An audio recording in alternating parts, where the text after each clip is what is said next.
So now that I've adhered all of my strips onto the cardstock, the next thing I'm going to do is trim it down so that all of my edges are even. So I'm going to use my paper trimmer, and I have the Tonic paper trimmer. I really like this paper trimmer for this job because I can kind of see where I'm going. I can line it right up against the edge of the blade, and then I can make my first cut. So we know my side is even, my side here. So that's going to be pressed up against. And then I'm just checking the blade and the edge of that green paper, and you can see I have the paper turned upside down. This way I can see exactly where I'm cutting.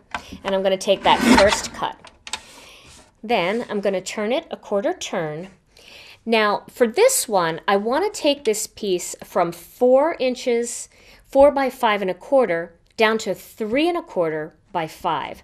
So I'm going to cut just 1/8 of an inch off, because I'm going to take 1/8 of an inch off either side so my last 2 stripes are the same width. So I'm moving it down 1/4 inch and I'm cutting. Then for this one, I'm going to take it down to 5 inches. And my last one is going to go at 3 1/4 inches. And now I have my piece of cardstock all coated with that pattern paper and ready to use as a background. But for this one, I'm going to take it a step further, and I'll show you what I mean. Now, although, as you can see, if I layered this piece of patterned paper on top of a piece of black cardstock, it looks very finished and it's ready to use.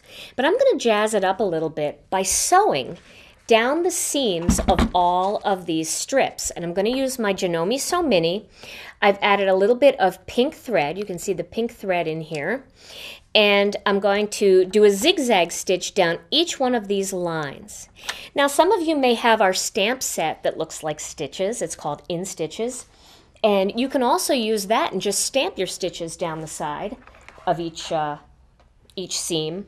But I'm going to actually sew this using my Janome. So let me show you how this looks.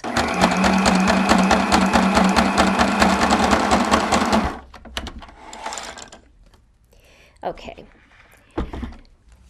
Using the center line of my piece of pattern paper as a guide on my presser foot, as long as I kept that center line between the 2 strips of pattern paper right in the center of my presser foot, I get a nice even stitch right across that piece of cardstock. And you can see how pretty that looks and how that just finishes it off.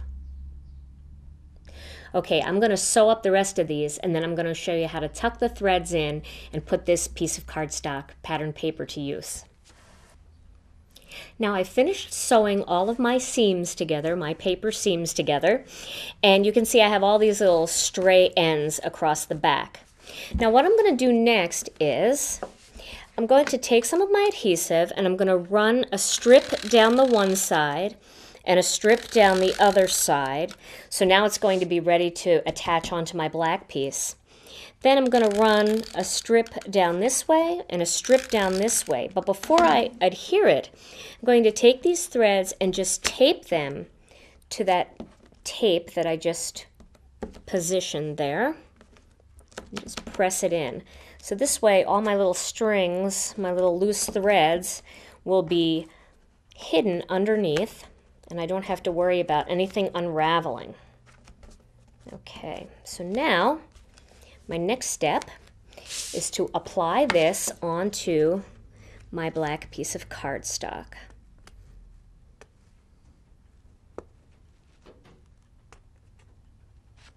There we go. All ready to be used. And I can use it this way, or I can use it this way. Whatever kind of card I want to make, this is ready to use. And if I don't want to use it right now, I can put it aside and use it later. Let me show you some finished projects I made using this technique. Here's one that I used exactly these patterns, and I've created this little You're My Style card using the new Stamp TV Springtime Silhouettes kit. And there's something about sewing on a card that always makes me think of fashion, so I thought this would be fun to use the shoes and the greeting, You're My Style. And this card also makes use of other little scraps of pattern paper. As you can see, I didn't stamp my focal image on white cardstock. I stamped it on a piece of our pink pattern paper from the kit. I also stamped the greeting on the green pattern paper from the kit. And it really makes great use of excess scraps. Now, if you're using pattern paper and you stamp a focal image like this, one thing that you can do that really helps to bring it out is to emboss it. I actually embossed these shoes in black, and I don't know if you can see any of that shine on the shoe there. See that? That's all embossed in black, and that really makes the image more solid instead of a translucent ink where some of that pattern paper might show through. Then I made a couple other cards. I used some other scraps that I had in my scrap box. Here's a little thank you so much card, and I thought that was appropriate considering there was sewing on the card. And I also decorated my own flower here using our Timeless Textures stamp set. And here's another one using these same exact pattern papers, but you can see this is a much more masculine looking card than this one because this one's all flowery and has a pink sewing machine. This is more masculine because it just has that nice bold focal greeting and it's locked in there with some masculine ribbon. Using up your scraps to make beautiful background paper is a great activity for jump-starting your mojo. You can create lots of different combinations and put them away for future use when you need the perfect backdrop for a card in a hurry.